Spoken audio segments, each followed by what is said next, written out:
Mãe e filho são resgatados de casa que desabou em Curicica, zona oeste do Rio de Janeiro.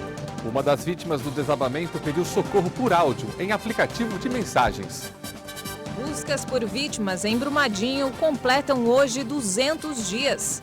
É a maior operação de resgate já registrada no Brasil.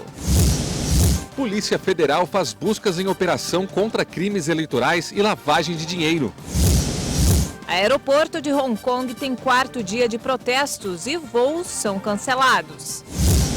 Mercado Pet. Brasil se consolida como um dos maiores do mundo, graças a mudanças no comportamento dos donos de animais de estimação. Tudo isso e muito mais, agora na edição de 1h. Olá, boa tarde. Estamos chegando com as principais notícias do Brasil e do mundo. Boa tarde para você nessa segunda-feira, dia 12 de agosto de 2019. E vamos saber quais são as notícias mais lidas nos portais na internet. Começamos com o destaque do portal G1. Unicamp cria fórmula para combater mosquito da dengue com partículas de amido, milho e óleo de tomilho. Não é só uma receita gostosa, não. A pesquisa científica da Universidade Estadual de Campinas, no interior de São Paulo, é muito séria e pode salvar muitas vidas. Este novo produto ainda está em fase de testes. É biodegradável e pode ser produzido em grande escala para a população por um baixo custo. O óleo serve como um agente larvicida letal para o mosquito Aedes aegypti. De olho agora no terra, o urso invade casa nos Estados Unidos e quebra a parede para sair. Gente, o peludão fez um estrago nesta bela casa que fica no estado do Colorado. Mas também convenhamos, hein? As paredes das casas de lá são fininhas, de drywall. Além do baixo custo, são pensadas para amenizar os estragos de um furacão, terremoto e por aí vai. Só não foi projetada mesmo para um urso preto faminto. A polícia foi ao local e acredita que o ursão foi atraído pelo cheiro de lixo na residência. Não, ninguém que mora ali é porcalhão, mas esses animais têm o olfato aguçado e conseguem sentir cheiros bem de longe e até escondidos, como neste caso. O bom mesmo é que ele fugiu e ninguém ficou ferido. Para fechar, no site Só Notícia Boa. Garoto ignora o bullying para doar cabelo a crianças com câncer. O pequeno Brod Southgate, de apenas 9 anos, tinha essa cabeleira de deixar muitas garotas com inveja. Mas ele não fez isso por questão de estética, não. Ele descobriu que, ao cortar o cabelo, conseguiria doar os fios para as pessoas tão jovens quanto ele que lutam contra o câncer. A organização que ele ajuda fornece perucas para as crianças que perderam o cabelo, seja no tratamento contra o câncer ou se foram vítimas de queimaduras. Que belo gesto, hein, garoto? Agora, olha só que susto. Mãe e filhos foram resgatados hoje de manhã dos escombros da casa onde moram em Curicica, na zona oeste do Rio de Janeiro. A casa desabou e eles ficaram soterrados. Foram horas de desespero até que, no fim da manhã, os bombeiros conseguiram salvar os dois. Logo depois que o imóvel desabou, uma das vítimas, Rayane Silva Martins, de 21 anos, teria conseguido enviar mensagens para os parentes pelo celular e pedia socorro para ela e para o filho, Nicolas Domingos Martins, de 3 anos. Eles estavam no primeiro piso da casa e se preparavam para ir à escola, quando o imóvel desmoronou. O pai da criança chegou do trabalho pouco depois do desabamento. A casa, que fica às margens de um rio, estava com rachaduras.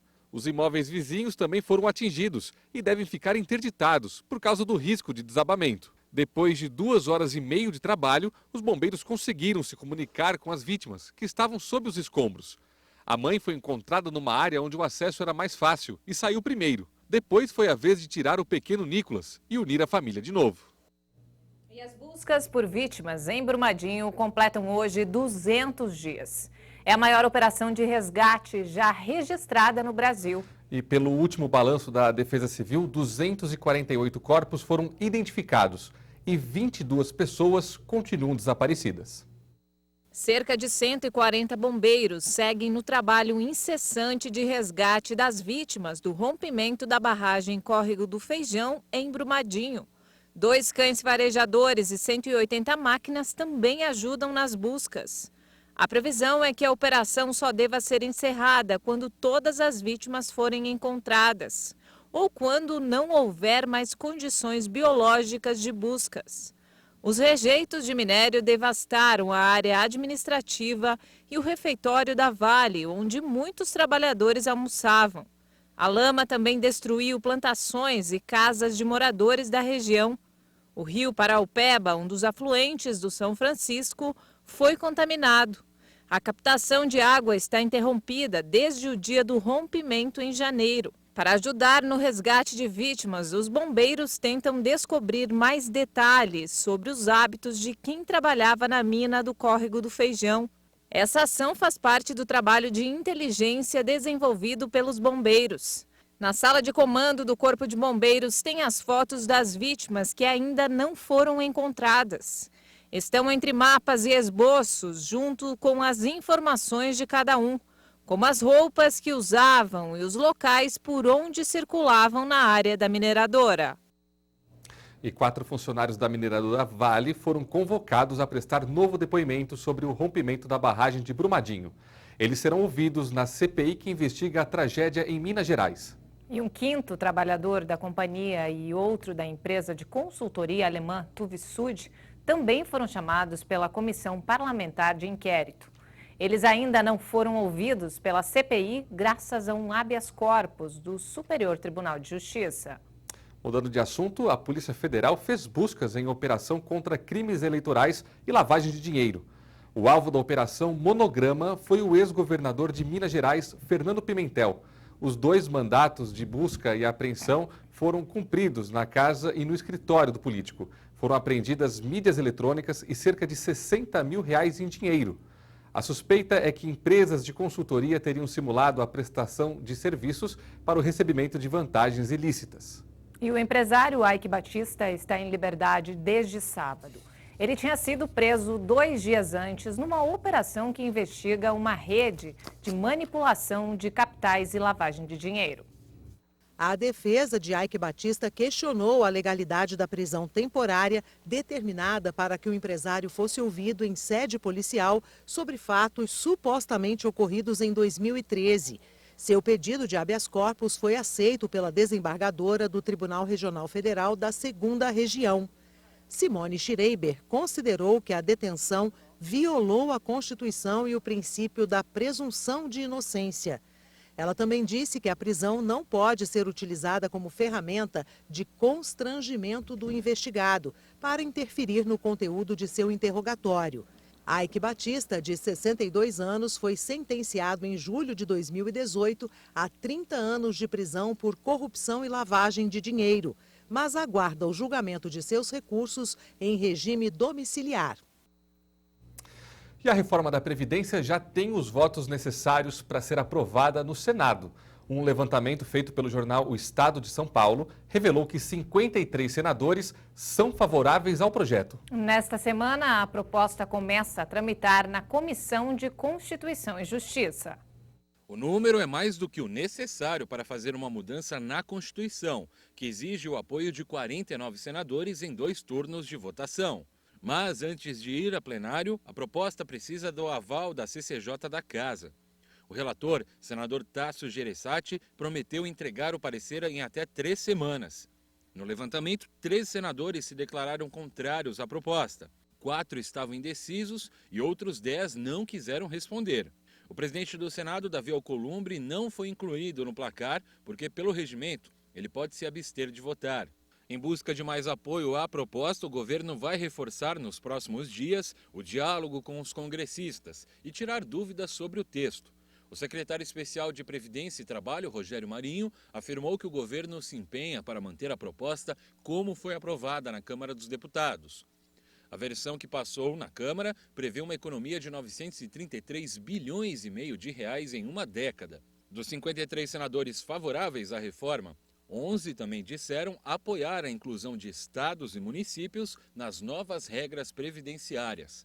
Da forma como está o texto, a reforma fixa uma nova idade mínima para se aposentar: 65 anos para homens e 62 para mulheres que entrarem no mercado de trabalho depois da aprovação da reforma. Para as pessoas que já estão trabalhando, é possível escolher entre as 5 regras de transição, a que for mais favorável. E câmeras de segurança gravaram um homem agredindo a ex-companheira na calçada de uma rua em Petrópolis, no Rio de Janeiro. Veja esse e outros destaques em um giro de notícias pelo Brasil.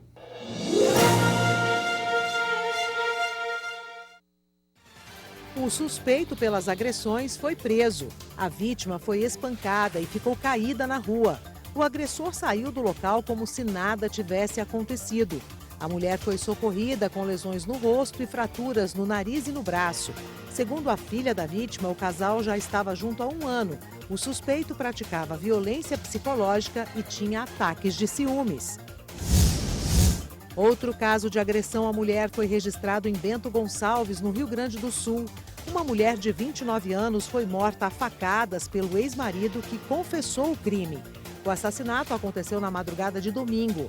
A polícia chegou no local depois de receber uma denúncia. O casal tinha se separado recentemente, mas depois reatou. Eberson de Freitas foi preso em flagrante pelo feminicídio. Em São Roque, no interior de São Paulo, a prefeitura precisou esvaziar uma fonte no centro da cidade para limpar o local. Vândalos jogaram sabão em pó na água. Eles ainda teriam quebrado o cadeado da sala de bombas e ligado os equipamentos. O chafariz ficou coberto por espuma. A Guarda Civil tenta identificar os responsáveis. Um carro desgovernado invadiu uma igreja de Campo Grande, no Mato Grosso do Sul. O acidente aconteceu 1 hora antes do culto começar. Por sorte, ainda não tinha chegado ninguém. O motorista fugiu do local depois da batida e a polícia procura por ele. O piloto de motociclismo, Welles Lins, de 31 anos, sofreu um grave acidente na última curva da prova de Superbike, no Autódromo de Goiânia. A corrida estava sendo transmitida ao vivo pelas redes sociais, mas o acidente não foi registrado. Welles não resistiu e morreu no hospital. Em 2015, teve outro acidente no mesmo local. O piloto Joãozinho 30 passou reto na curva e bateu na barreira de pneus. Ele também não sobreviveu. Veja a seguir, aeroporto de Hong Kong tem quarto dia de protestos e voos são cancelados. Mercado Pet. Brasil se consolida como um dos maiores do mundo graças a mudanças no comportamento dos donos de animais de estimação. Nós voltamos em instantes. Até já!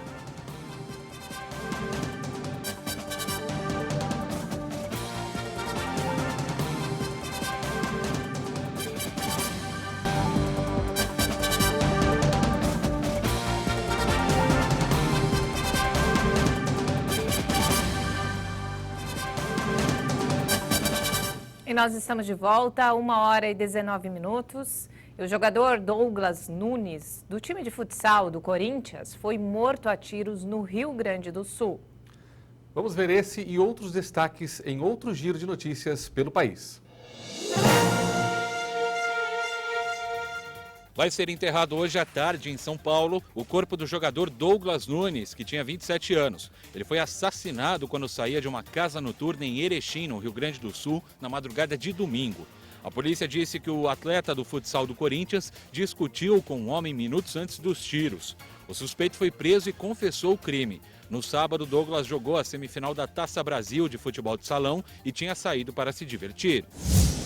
E após 12 horas, os bombeiros conseguiram controlar um incêndio que atingiu um reservatório de etanol em Nova Independência, no interior paulista. Um tanque com capacidade para 64 milhões de litros de etanol explodiu no último sábado. A suspeita de que a explosão foi provocada por uma falha na tampa do tanque. 90 homens em mais de 30 viaturas trabalharam para controlar o fogo. Ninguém se feriu. No Rio de Janeiro, os bombeiros controlaram um incêndio em um prédio em Copacabana. O apartamento que fica no 10º andar estava vazio. Nenhum vizinho se machucou. Ainda não há suspeita do que possa ter provocado as chamas. As investigações já começaram. Em São Gabriel do Oeste, no Mato Grosso do Sul, 4 homens foram presos em flagrante dentro de uma agência dos Correios. Eles roubavam objetos e dinheiros quando foram surpreendidos pela polícia. Os suspeitos entraram na agência por um buraco do ar-condicionado. A polícia chegou até o local depois de uma denúncia anônima. Em Igaraçu, Pernambuco, um homem foi morto a tiros depois de reagir a um assalto. Uma testemunha que estava na janela de uma casa gravou o crime. As imagens mostram Augusto Bezerra da Silva e a noiva sendo abordados por um assaltante armado. O criminoso ameaça os dois e Augusto tenta não entregar os pertences. A vítima ainda tenta tomar a arma do agressor, que dispara 2 tiros contra Augusto. Ele foi socorrido, mas não resistiu aos ferimentos. O suspeito ainda não foi identificado. E um grande protesto no aeroporto de Hong Kong, nesta segunda-feira, forçou o cancelamento de todos os voos.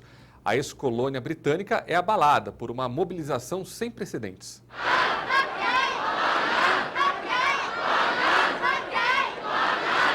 Eles protestam contra a violência policial em meio a uma mobilização sem precedentes que abala a ex-colônia britânica. O aeroporto é o 8º mais movimentado do mundo e é conhecido por sua eficácia. O fechamento foi anunciado no momento em que o governo central chinês afirmou observar sinais de terrorismo no movimento de protesto em Hong Kong. Esses fatos mostram uma nova escalada na crise que começou em junho. Já são 10 finais de semana consecutivos de protestos, incluindo muitos que terminaram em confrontos violentos entre radicais e as forças de segurança. Esta é a mais grave crise em Hong Kong desde sua devolução a Pequim em 1997. A mobilização teve início como uma rejeição a um projeto de lei que autorizava extradições para a China. Mas o movimento ampliou suas reivindicações para denunciar um retrocesso nas liberdades e a interferência da China. E Alberto Fernandes se tornou o grande favorito para a eleição presidencial de outubro na Argentina. Ele ganhou a vantagem após as eleições primárias realizadas neste domingo no país. Com a decisão, Alberto Fernandes se tornou o grande favorito para a eleição presidencial de 27 de outubro. Ele, que tem como candidata a vice a ex-presidente Cristina Kirchner, obteve 47% dos votos nas primárias. Macri recebeu apenas 32% e os dois somam quase 80% dos votos. A todos os que votaram em nós, minha eterna e sincera gratidão. Aqueles que não votaram, prometo trabalhar para que me entendam, nos entendam, para que entendam que todos têm um lugar na Argentina na qual queremos viver. Como as candidaturas já estavam definidas, as primárias não registraram uma disputa interna e os votos recebidos pelos aspirantes são considerados uma pesquisa em escala real. Faltam 2 meses e meio para as eleições gerais, que incluem a renovação parcial do Congresso. O índice de participação foi de 75% dos 34 milhões de eleitores. A Argentina teve uma inflação de 22% no primeiro semestre, uma das mais elevadas do mundo. E a pobreza afeta 32% da população. Essa situação parece ter pesado mais do que as denúncias de corrupção contra Kirchner, que é alvo de vários processos e de um julgamento já iniciado. E diante de um cenário exterior agitado, motivado também pela guerra comercial entre China e Estados Unidos, o dólar abriu a semana em alta e chegou a R$ 4,01, alta de 1,8%. Já o Ibovespa, principal índice da Bolsa de Valores de São Paulo, registra queda de pouco mais de 2%, a quase 102 mil pontos. Apesar da baixa, a Bolsa acumula valorização de 18,33% neste ano. E o amor pelos bichos de estimação só aumenta com o convívio. Quem tem um pet em casa sabe disso. E o mercado especializado para esses companheiros não para de crescer. O Brasil tem se consolidado como um dos maiores do mundo. E nas lojas tem de tudo para eles: sapatos, roupas, brinquedos e comida. E quem tem um animal de estimação em casa não economiza no seu bem-estar. Aos poucos, eles foram conquistando seu espaço. E hoje são mais que animais de estimação. Eles se tornaram membros da família. Então essa é a sua filhinha? Essa é minha filhota, aí, olha só. Olha a carinha dela. Ela dorme comigo, ela dorme do meu lado. Então, a minha relação com ela é uma relação muito boa, muito amorosa, né? A gente ama demais essa cachorra. Faz até que ela chama de como neném, né? Pequenininho, vem cá, filhotinho, vem cá, brinca. E eles são desestressantes para nós.